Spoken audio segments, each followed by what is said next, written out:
Hello and welcome to your mod spotlight on the Kerbal Alarm Clock. Now this mod is brought to us by Trigger AU and the version is 2.7.3.0. Now when you first load in your world, what you're going to notice is you have two options. Minimize, which turns into maximize when you click it, and this is used for hiding the alarms when we actually have some set. We'll get into that later. The next option is the settings. And what you can do in the settings, I'm going to go over briefly but not really in detail. Most of it's pretty straightforward based on what time you want to use. Do note, KSP time and normal time are exactly the same because Kerbal Space Program has switched to the 6-hour days, which is Kerbin time, versus the 24-hour days. And universal time measures in seconds, as you can see here. We will leave it on normal. Now, you have your different pages, and when you mouse over them, you get these really nice tooltips, which will help you figure out what everything does. Along with visibility, which is where you see the alarm, you can set it to be the oldest alarm, which was the first one you ever created, or the next alarm, which is the next one in the list coming up. And of course, there's an about page where you can check out all of the stuff. So, let me hop on the launchpad and we can see what kind of alarms we can set. Okay, so now that we are on the launchpad, we have a new option we can set, which is add new alarm. And when you push this, you get a whole ton of options.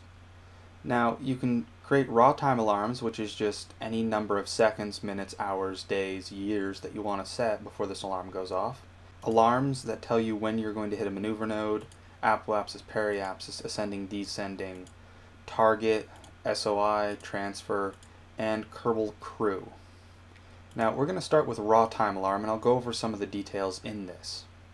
Now, the alarm gets by default attached to a vessel, which is the vessel you have selected.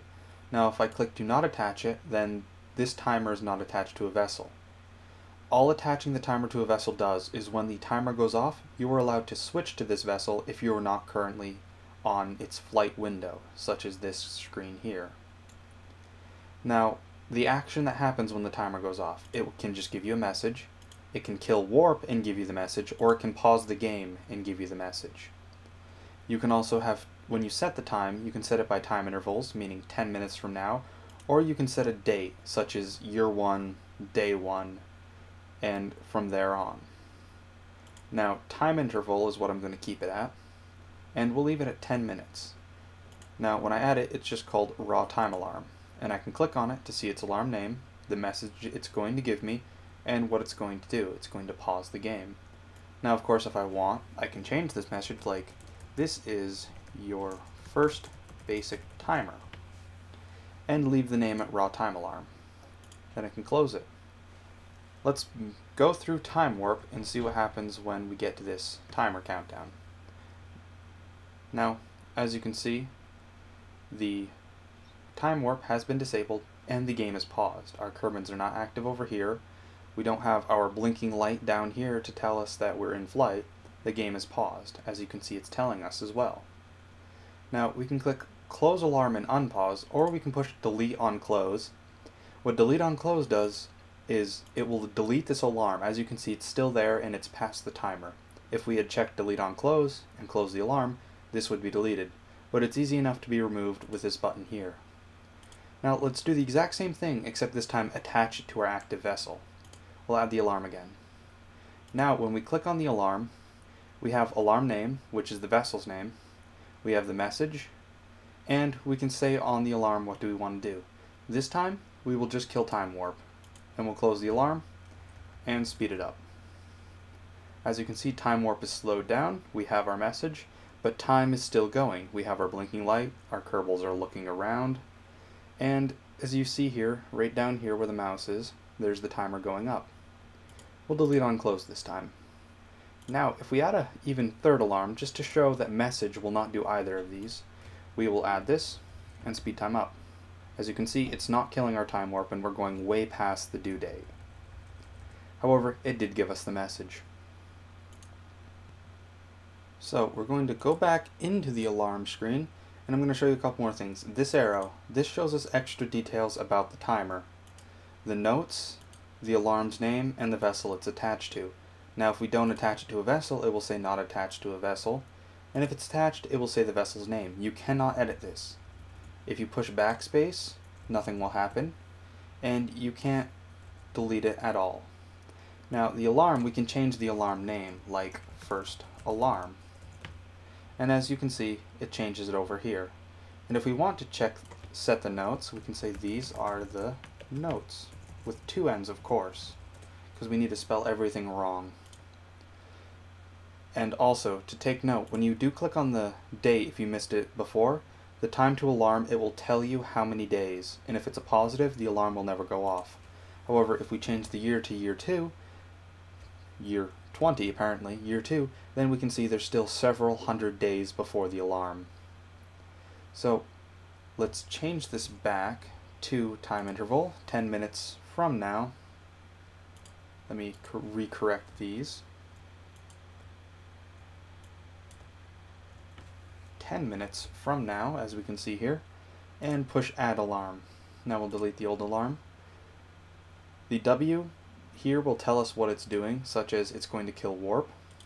And of course, if we change this to pause game, it will tell us P for it's going to pause the game when we're done. And of course, message will be nothing.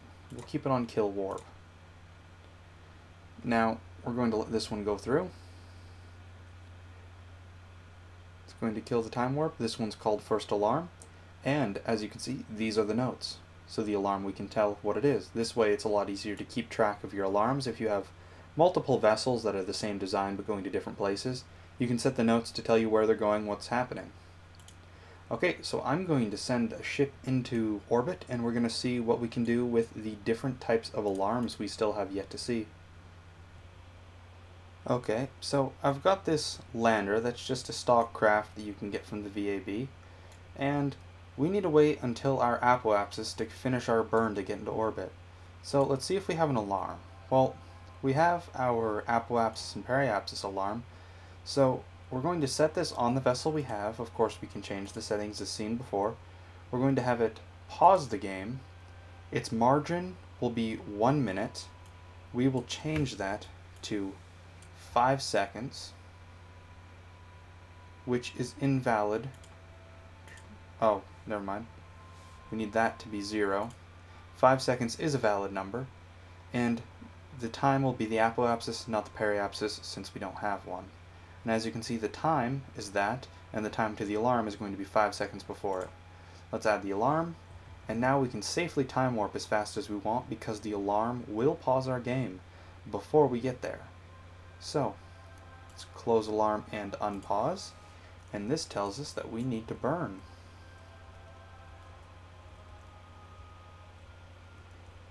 And I'll see you guys back when I'm in orbit to show you the next set of alarms we have. Now that I'm in a stable orbit, I just want to show you that this works for the periapsis as well. As you can see, I'm selecting the apoapsis/periapsis tab yet again. So I'm going to leave the margin at 1 minute, and we're going to wait until the periapsis. Add the alarm, and now we are free to time warp as fast as we can at our current height until we reach our periapsis. Just up that to make it a bit easier to see. And time warp has been halted. We are at our periapsis, as we can see here, 1 minute before the periapsis, like we stated. And we don't need that alarm anymore. Okay, so we'll go to maneuver nodes, because that's in between the two we've looked at. Now, no maneuver nodes found. That means we can't use this alarm yet. So let's go into our map view, and we'll add a maneuver node, and we'll just say, okay, we increase our apoapsis a little bit. Now, as you can see, this updated without me having to close the window, and 1 minute before the maneuver node, kill warp for the satellite launch kit. And like I said, with all of them you have these options. And of course it tells me the date, the time until the node, and the time until the alarm. Now we can push add alarm. Well, what if we want to add more than one alarm? Well, we can add another alarm. This time we will do apoapsis with a minute margin, and we will add that alarm. Now that says the apoapsis is in 15 minutes, 15 seconds. And if we look here, our apoapsis is in 16 minutes, 16 seconds. But what about that one? That one is 31 minutes. Well, it doesn't account the fact that we've taken the maneuver node. However, when I do time warp up to this maneuver node, we will see that this one will change. So as you can see, we have our alarm here, and replace maneuver nodes. Now what this means is sometimes when you launch if you switch crafts, you know that you lose maneuver nodes. That's a problem with Kerbal Space Program. With the maneuver node timer, what happens is it will save your maneuver node.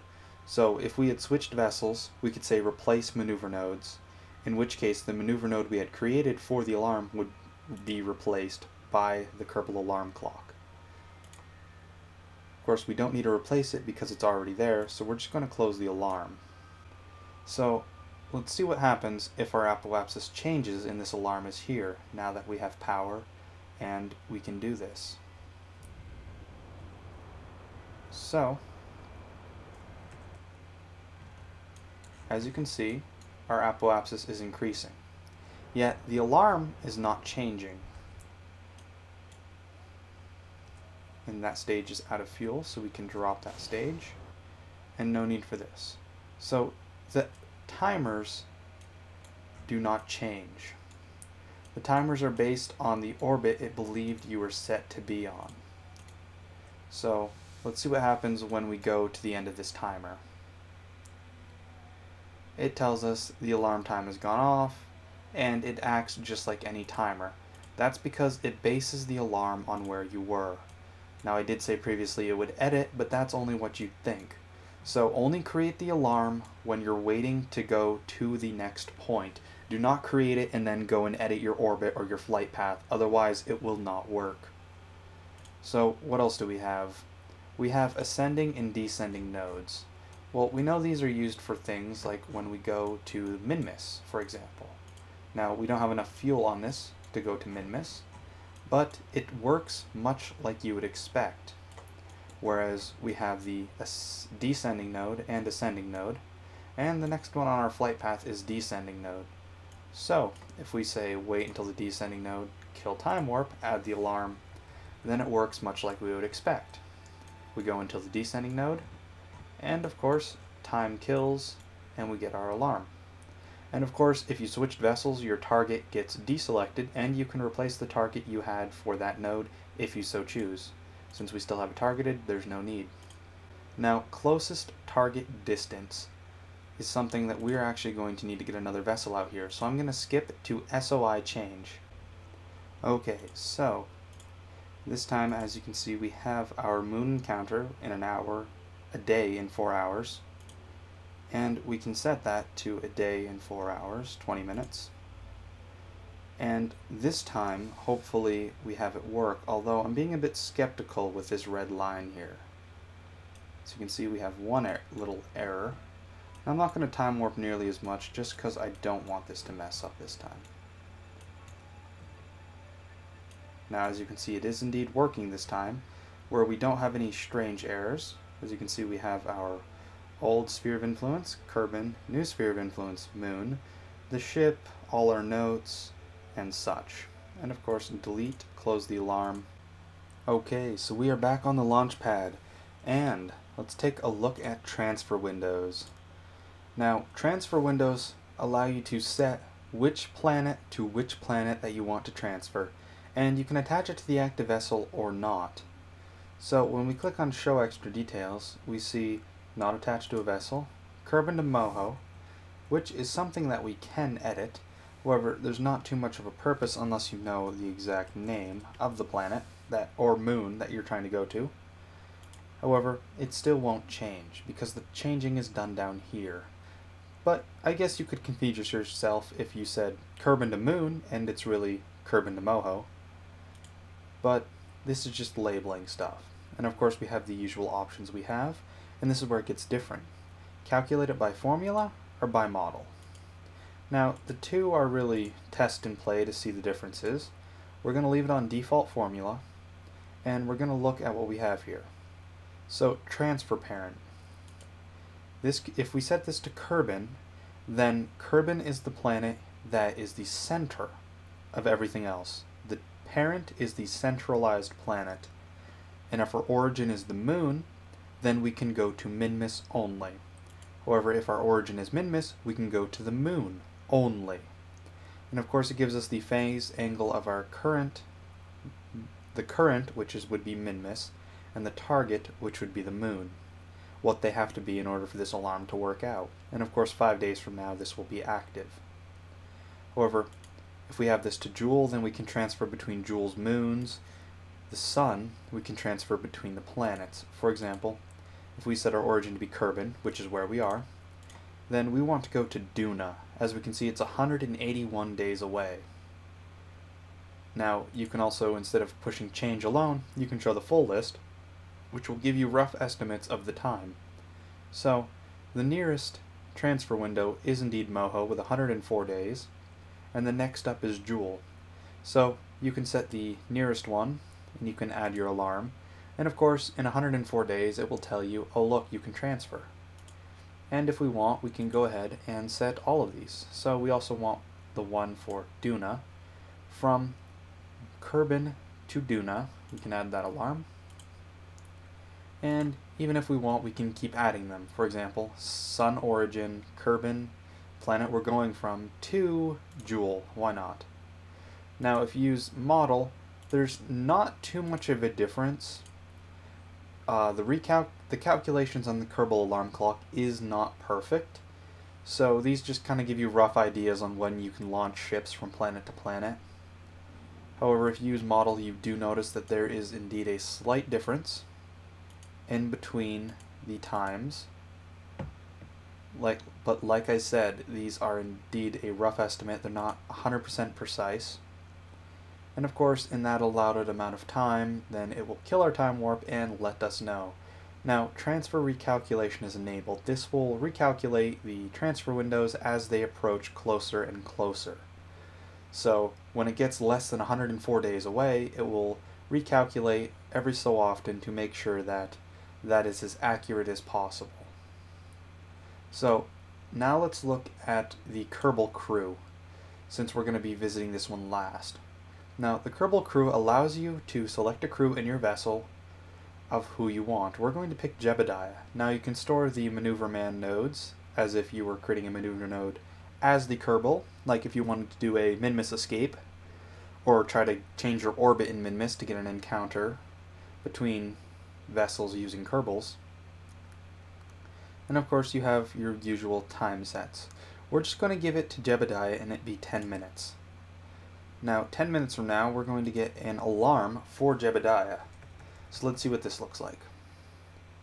Of course, time warp will be killed for us. And as we can see, alarm for Jebediah. And it's just like any alarm. But there's a bit of a difference. Now, let's add it. Let's choose an alarm for Jebediah to be 10 minutes. And I want to add a second alarm for Bill. And this one is going to be 20 minutes. And there's a reason I want to do this. So Bill has a different alarm than Jebediah. We're actually going to take Bill out of the vessel to show this. Let go of the ladder, and we're just going to run him over the side. Stand up, and do a little bit of a jog this way. Now, let's go to the Space Center and wait out these timers. At the end of the timer, what's going to happen is we are going to go to the Kerbal. We're not going to go to the vessel. Well, if the Kerbal is in a vessel, we're going to go to that vessel. But if the Kerbal is not in a vessel, though we set the timer inside the vessel, we're going to go to the Kerbal. That's what setting them to specific Kerbals means. Okay, jump to Kerbal. Now Jebediah was still in the vessel, so we should be jumping to that vessel. So as you can see, it's loaded in. We can close the alarm, and we jump to the vessel because Jebediah is in here. And because we are in a different vessel than Bill over there, we're just going to speed it up for Bill's timer to go down. And of course, we can jump to the Kerbal, and we jumped over to Bill because he is his own vessel. So if you want to set an alarm for a specific Kerbal and you're transferring them between vessels, you can, and it will follow them specifically, regardless of what vessel they get put into. So, now let's look at the last menu. Okay, so the last part of this video, we are going to look at the closest and target distance timer. Now, What this does is it gives you the closest approach you have between your currently selected vessel and the target vessel. As you can see here, it's checking 6 orbits. It's the same as usual up top, and it's checking 6 orbits, and the closest distance is 24.4 kilometers, and that is in orbit 3. So if we go further up, of course, we don't see any change, and if we go below orbit 3, then we see the next closest one, which is in orbit 2, because it's only checking 2 orbits. And of course it gives us the time, and we can push add alarm until that happens. Now, in orbit 3 we have 24.4 kilometer distance. However, if I slow down my vessel, we should be able to reduce this. As you can see, it is going down. And of course, we can try to get this as close as we can. And of course, we're going away again because we've slowed down too much. And we're going back down. Ooh, that time we got pretty close.